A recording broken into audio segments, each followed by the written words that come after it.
মসজিদে আমরা যাই নামাজ পড়তে, কতক্ষণ নামাজ পড়তে লাগে? সর্বোচ্চ 20 মিনিট। এরপরও যদি মনে করেন কোনো কারণে এসি নষ্ট হয়ে যায় অথবা এসি বন্ধ থাকে, ফ্যান তো চলতে আছেই, আমরা কী করি, ইমাম মজ্জানের উপরে কি কঠোর হয়ে যায়। মজ্জান সাহেব, এসি কেন বন্ধ? ইমাম সাহেব, এসি কেন বন্ধ?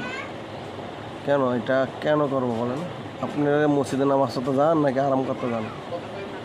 কয়জনের বাসাতে এসি আছে? আপনার ঘরে কি এসি আছে? কিন্তু মসজিদে যাই ঠিকই দাওয়াত দিতে আছেন, বেটা এসি স্যার, কারো কাছে আছেন ইমাম রে মজ্জানটি। ঠিক আছে, শুক্রবার দিতে সময় কয় টাকা? 10 টাকা।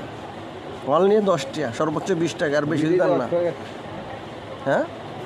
এসিটা 10 মিনিট বন্ধ থাকলে আমরা তখন মাথা পাগল কি দুনিয়ার মাথা নষ্ট করে এলাম।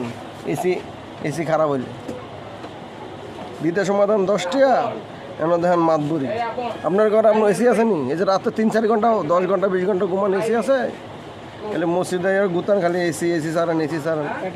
মসজিদে দিতে তো 20 টাকার বেশি দেন না, কিন্তু মাতবুরি করেন হগলের রূপে দেয়া। রাত ফেলে যাবেন গা ময়রা একখানে মসজিদে রাইয়া ইমাম মজ্জান লাগে বাহাদুরি দেখেন মিয়া। বুঝতে পারছেন এই কথা? খুব খারাপ লাগলো আজকে এই কথা বলে দেখি। ইমাম মজ্জানটা আপনার কই নাকি? আপনার ঘরে নাই এসি, আপনার মসজিদে নামাজ পড়তে 10 মিনিট লেগে যায়। এখন কেচি আছে, যাই এখন এসিটা সারান, এসিটা লাগান। এসি তো যে কোনো কারণে খারাপ হইতে পারে, নষ্ট হইতে পারে।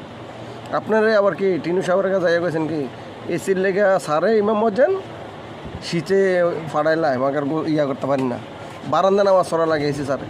একদিন বন্ধ রাখা না, ইমামের প্রতি কঠোর হয়ে গেছেন। টিনু সাহেবের কাছে তো ফেসলা লাগাইতে ঠিকই লাগাইছেন।